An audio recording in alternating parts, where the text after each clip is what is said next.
Halo K-drama lovers, kembali lagi nih di channel DOT Drakor on Top.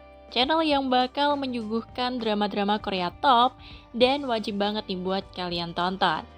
Nah, kali ini DOT akan melanjutkan review dari drama Reborn Rich. Oke, langsung aja nih ya, nggak usah berlama-lama, kita mulai saja Reborn Rich episode kedua.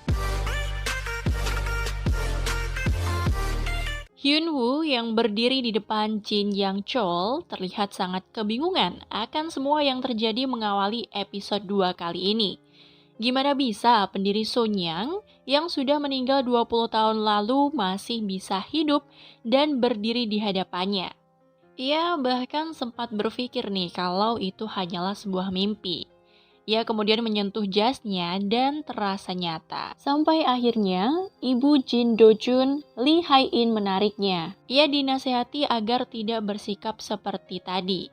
Neneknya, Kim Pil-ok, menghampiri dan sepenuhnya bisa memahami Do-jun. Ia bahkan mengeluhkan sikap suaminya kepada cucu paling mudanya tersebut. Hyunwoo jadi semakin bingung dibilang kalau dia cucu paling muda di keluarga Jin Do-jun, dan ia ada di tahun 1987. Do-jun dan Hyung-jun diajak oleh ayah dan ibunya ke rumah kakek mereka. Ini merupakan pertama kalinya nih bagi mereka. Dan sesampainya mereka di sana, terlihat banyak sekali orang karena ternyata di sana sedang berlangsung acara ulang tahun ke-60 Jin Yang Chol. Hyung-jun yang sangat kagum dengan rumah tersebut dan bertanya-tanya nih, kira-kira ada berapa kamarnya? Do-jun langsung menjawab dan langsung dikira sudah pernah ke sana tanpa dirinya. Ibu pun menghampiri mereka dan meminta agar mereka bersikap baik. Nah, di dalam nih K-drama lovers, Do-jun melihat ayah dan ibunya seperti mencemaskan sesuatu. Ibu ke dapur dan berniat untuk membantu, tapi Song Jung-dae, istri dari Jin Yong-ki, anak pertama dari Jin Yang Chol, Yo Jina, istri dari Jin Dong-ki, anak kedua dari Jin Yang Chol, dan Jin Hwa-young, anak ketiga Jin Yang Chol, merundungnya dengan kata-kata yang membuatnya geram. Sementara itu, Jin Yang Chol sedang makan dengan Jin Yong-ki.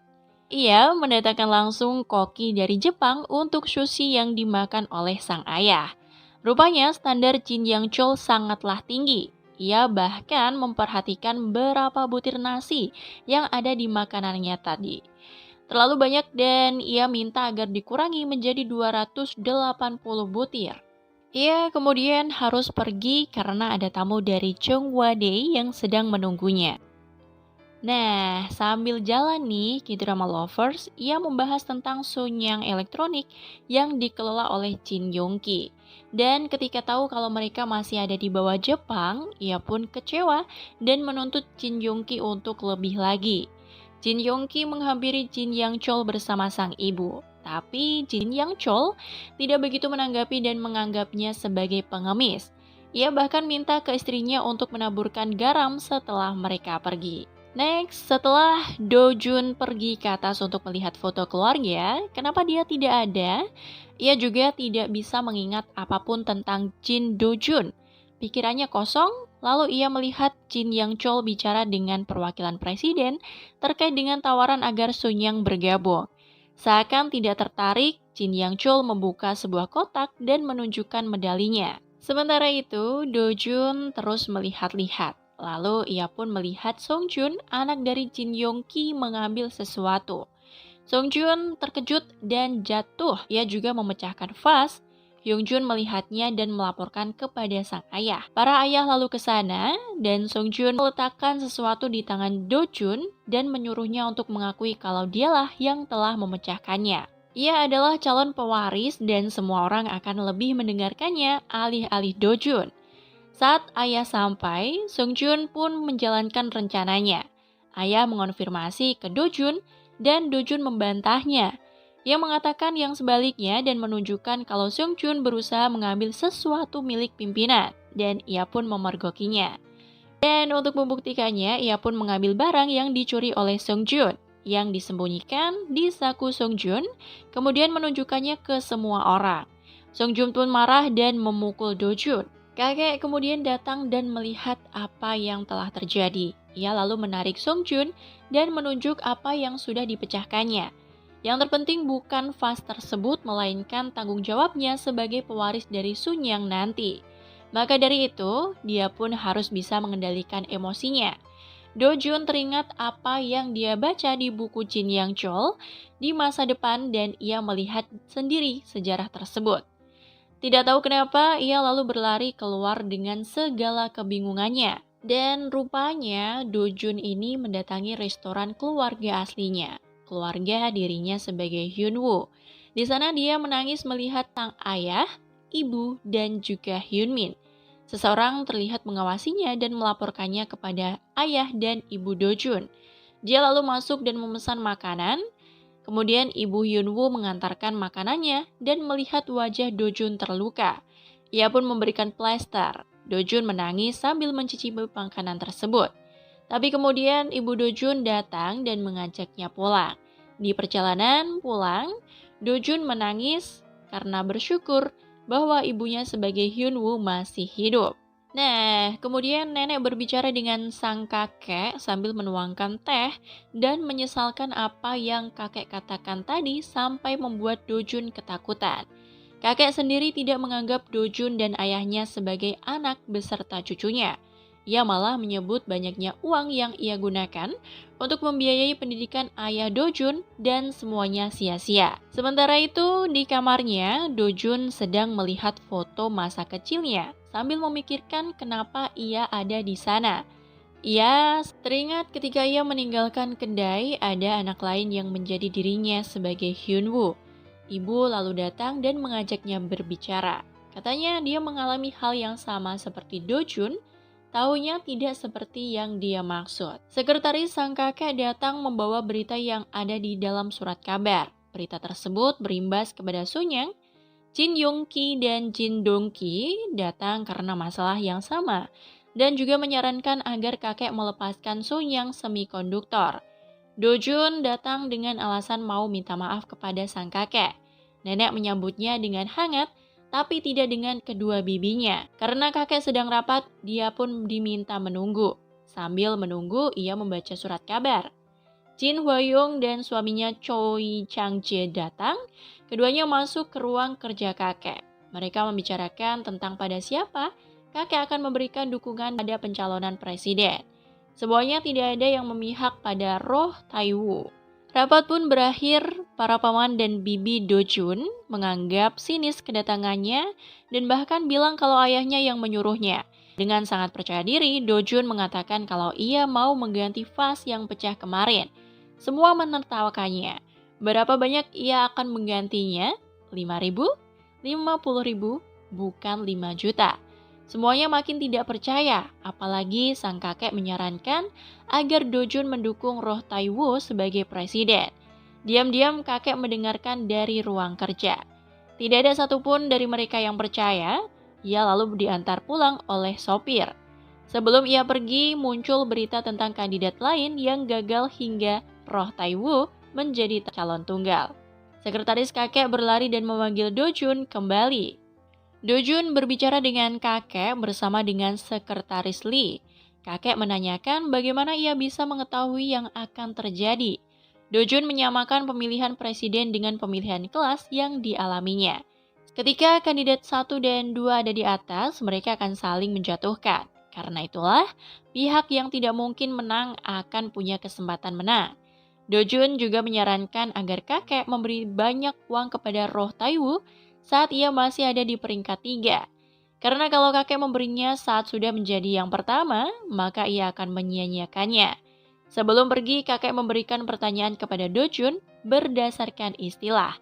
Udang akan diremas sampai mati di saat 2 paus berkelahi. Apa yang harus dilakukan agar udang tersebut tidak mati?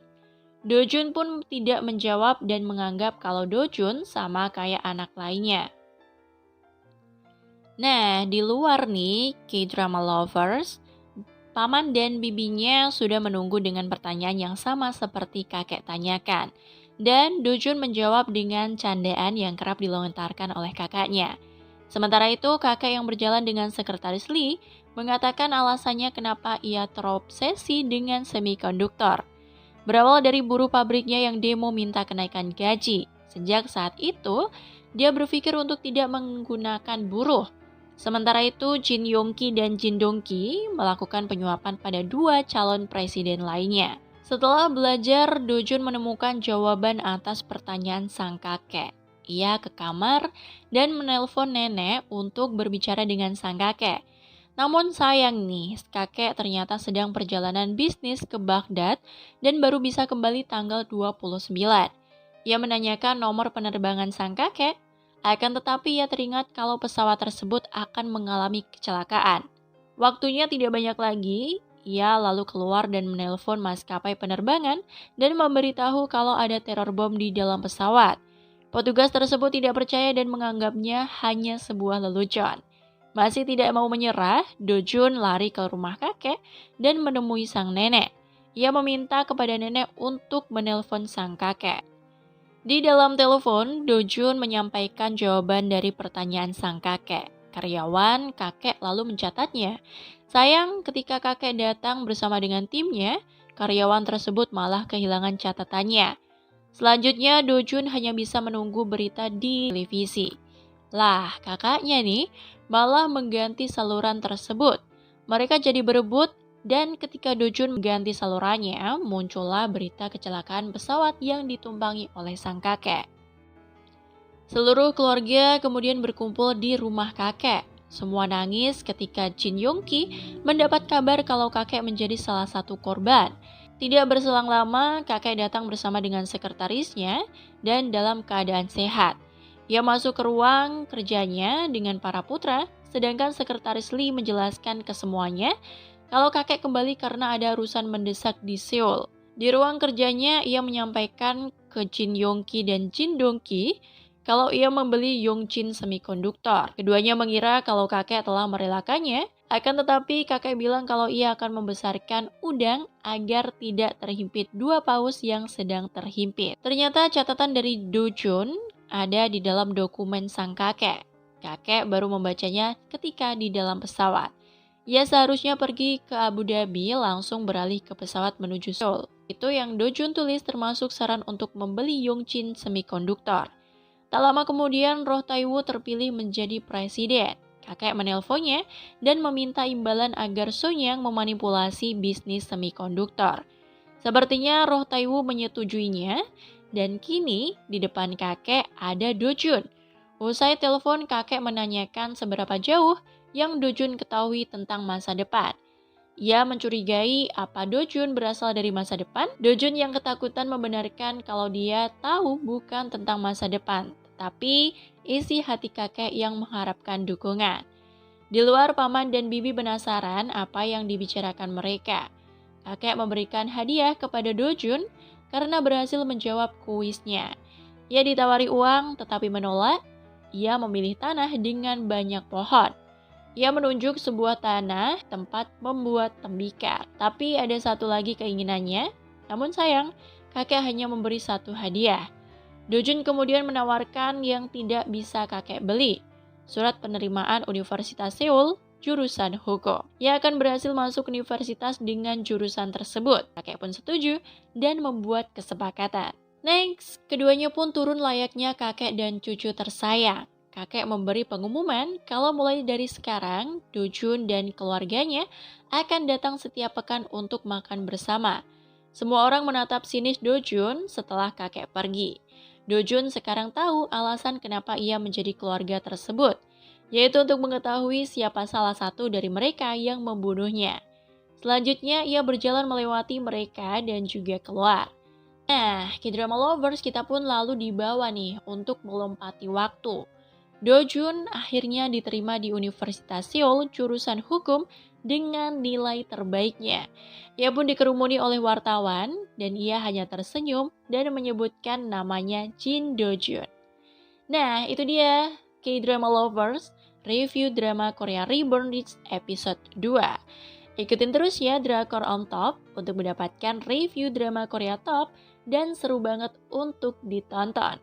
Jangan lupa nih untuk like, subscribe, share, dan juga komen video ini ya. agar channel terus berkembang. Thanks for watching.